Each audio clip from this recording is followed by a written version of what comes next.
Hiya guys, welcome back to the Shoegazing 93 channel, the channel that proudly celebrates itself. And I just watched the Mickey Burenyi trio, Mickey Burenyi being one of the front women of Lush. I saw her project with Moose and the guy from Air Cooled, the Mickey Burenyi trio. And yeah, it was really good. I enjoyed the gig. It's the second time I've seen them play. The first time I saw them, it was the book signing for Mickey's Fingers Crossed book, and it wasn't very loud. I remember being quite underwhelmed by it, but that was because it was more of a formal setting where there was like a Q&A going on, and they had all the chairs laid out.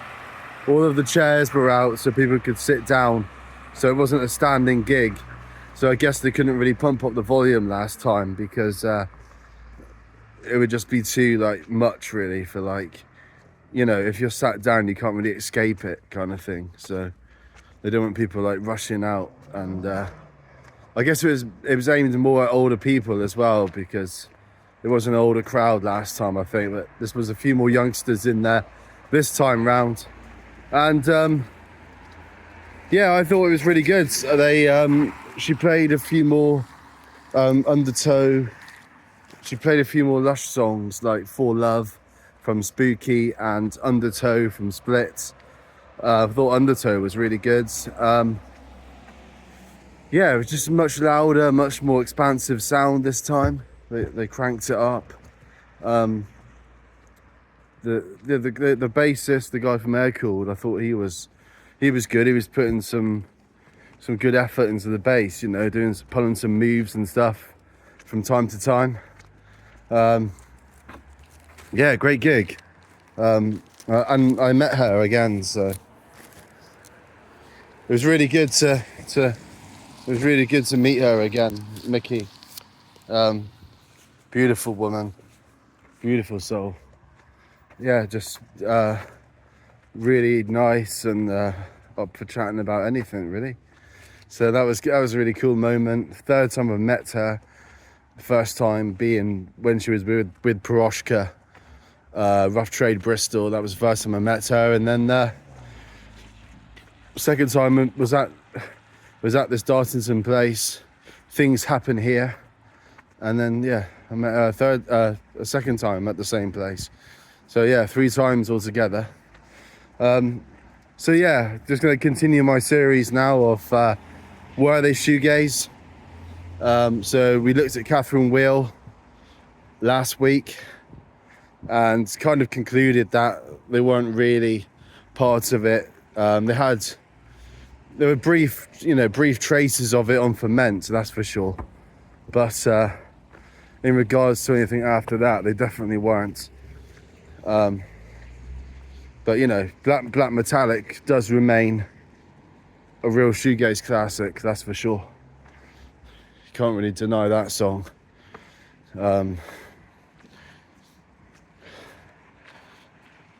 So yeah, this week, today I was thinking about. Talking about Hum, the American band Hum from Philadelphia.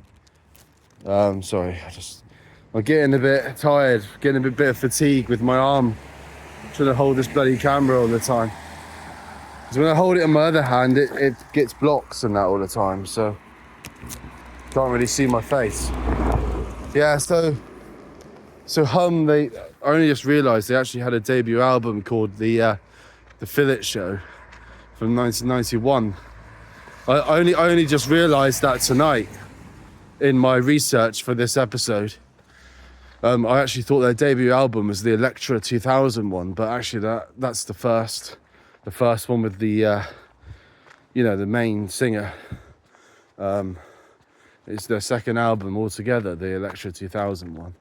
So basically Hum, yeah, they started off as just being a grunge band, punky grunge band, really. Really riding the wave of Nirvana and the Pixies, Sonic Youth. You can hear that all in their sound. The tremolo picking with the that's the Sonic Youth kind of influence. But yeah, they were incredibly punky to begin with. In the Electra 2000, they were still in that vein, I would say, but then some more hardcore elements came in. It was a bit heavier, a bit more riff based, you know, that big drop D riffs, and you know, really shake the ground. So that's when that started coming in Electra 2000. The opening song, I think it is, the one that goes do do do do do. It's like this kind of bass guitar, like call and response. It's like do do do do do do do do do do. And the song goes do do do do do do do. So the debatable part begins in 1995, their third album. You'd prefer an Astronaut from 1995. So that's when you start getting lots of effects, guitar effects coming into the fray, being coupled with that heavy American grunge hardcore sound. Little Dipper, perfect opening tune with like vibrato on the guitar, chorus and vibrato at a very fast rate. And then you got the Pods, which is their big song, really. I think that's their biggest song. Or maybe actually no, their second biggest, because the third track on that album is called Stars, and I think that was the big hit. But yeah, it's very Smashing Pumpkins, basically. They get to You'd Prefer an Astronaut and Smashing Pumpkins, and you can see where Deftones got ideas from, because Deftones weren't quite formed then. I think they were a little bit later, like 98 or something was their debut album. And yeah, and then you got like was it Why I Like the Robins and something, Comb Your Hair or something. Yeah, I can't remember exactly, but you got some really strange song titles in there, which they don't really evoke the shoegaze feeling, really, the songs on the latter half of the album. And then you've got Downward is Heavenward from 1997, and probably my favourite Hum song is on that one. Yeah, probably my favourite or second favourite, because there is one later that I'm going to talk about, and that is Afternoon with the Axolitis, or I don't know how you pronounce it actually, but it's something like Afternoon with the axolitis. I'm not quite sure on that one, but yeah, it's like some kind of spacey kind of name, innit? Sci-fi kind of thing. I guess that's what they were going for.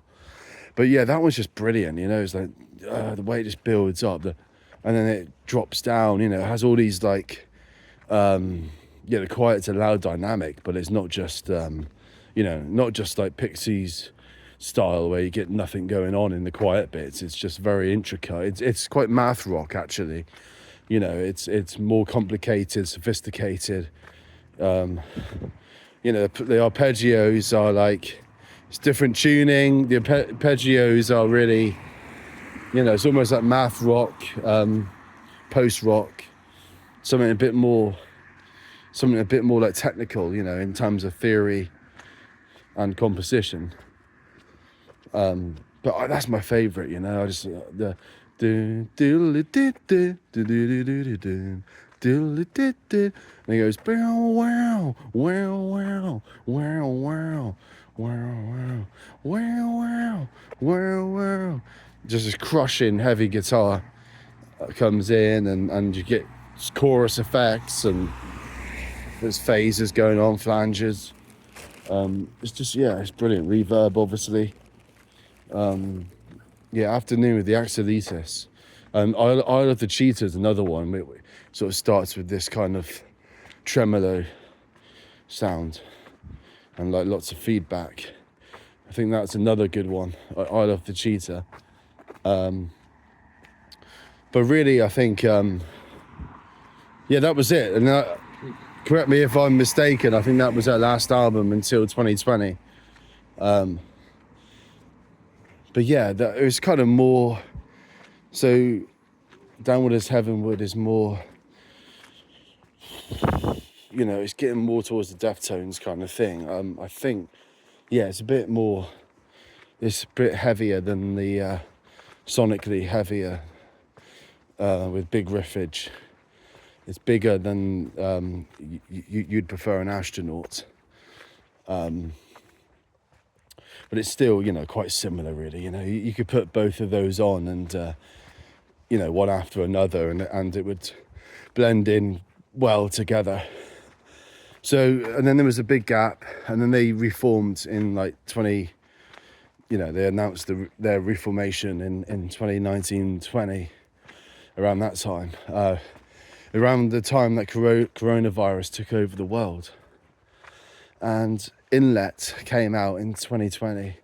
And I think it was, you know, pretty much on top of lockdown, you know, when I was feeling really scared and anxious and just really confused about what was happening in the world, just like everyone else was. And it was just a perfect remedy for that. You know, Inlet is their best album in terms of shoegaze. You know, they'd done like a Swerve Driver, I Wasn't Born to Lose You kind of comeback, where they came back and embraced the shoegazy sonics more than their sort of traditional American rock sound. And Inlet really, it won me over, it really did. You know, I just thought, wow, yeah, they got it all going on there. You know, you still get the big drop tuning riffs, but it's like smothered in reverb and delay. You know, In the Den waves. Folding is really great. There's like this. I think Folding is the song, or is it In the Den? I think they both do actually, where they got this like delay that just goes on and on, like infinite, like for like 2 minutes, and it's just blissful actually. Like you might think like a delay on 100% feedback would be boring, but somehow Hum really make it just really soothing, because I think there's another layer going on. It's not just the delay. I think they got something else going on which keeps the interest going. I mean, I can't exactly remember what, but I'll probably listen to it tonight and yeah, give myself a refresh on that. But yeah, Hum, you know, Inlet, it was a perfect, you know, that was them embracing the shoegaze side, the space rock side, and the final track, Shapeshifter. Wow, that was that's my favorite Hum song. You know, I know I was saying about Afternoon with the Axolitis earlier, but I think that will have to give way to second place. And really, I think the champion of Hum songs is Shapeshifter. What a way to end an album. And what made it more special was that someone on YouTube, they paired the song with the film Gravity from 2013. Sci-fi space, you know, all about astronauts and like things going wrong, the dangers of being an astronaut, that kind of thing. And it was like frame by frame, they just tied it perfectly in with the music. Shapeshifter just fitted so perfectly, a bit like, you know, Space Odyssey, that kind of, people have like perfectly paralleled that with Pink Floyd Echoes. And, you know, Hum, that was their moment, you know, that was their Pink Floyd moment, where they sort of brought audio and visual together. Well, and thanks to the guy who uploaded who actually made that kind of partnership happen. The guy who uploaded it obviously deserves loads of credit.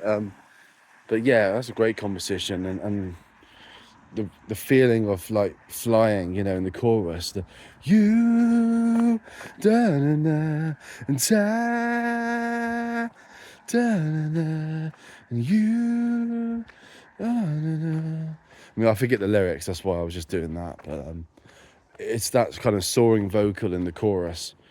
I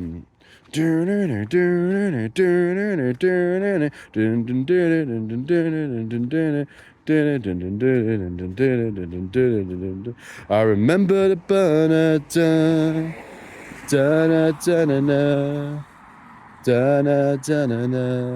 that's like the verse. It's just perfect cadence, and the riff is like, it's great. Really inventive riff. It's like you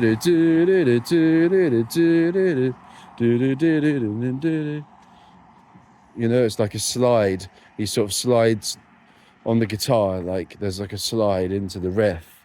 So it's like so it's like yeah,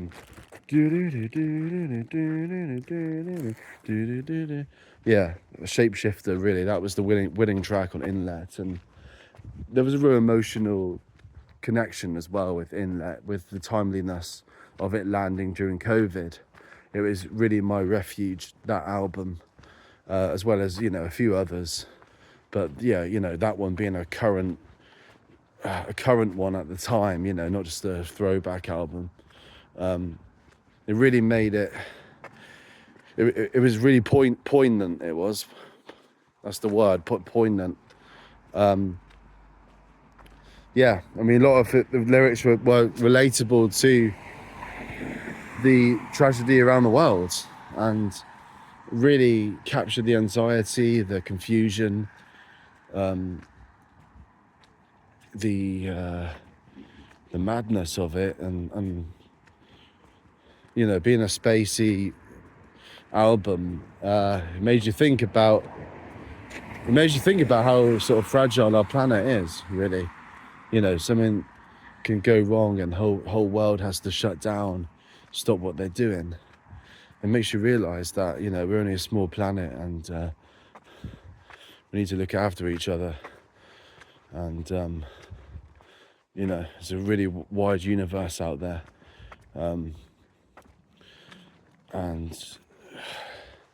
but you know, we can never sort of reach the other places. So we've really got to. It really showed how vulnerable this earth is, and yeah, that's what like that Hum album was saying to me. So yeah, are they shoegaze? With that, I mean, I got a bit deep there, but yeah, are they shoegaze? To sort of answer the question, I would say no, but Inlet was that was their shoegaze moment. You know, that was when they embraced it. You know, I think they're a sonically great band, you know, especially if you're coming from a metal, hard rock kind of place. I think they're quite an easy band to get into if you're coming from metal.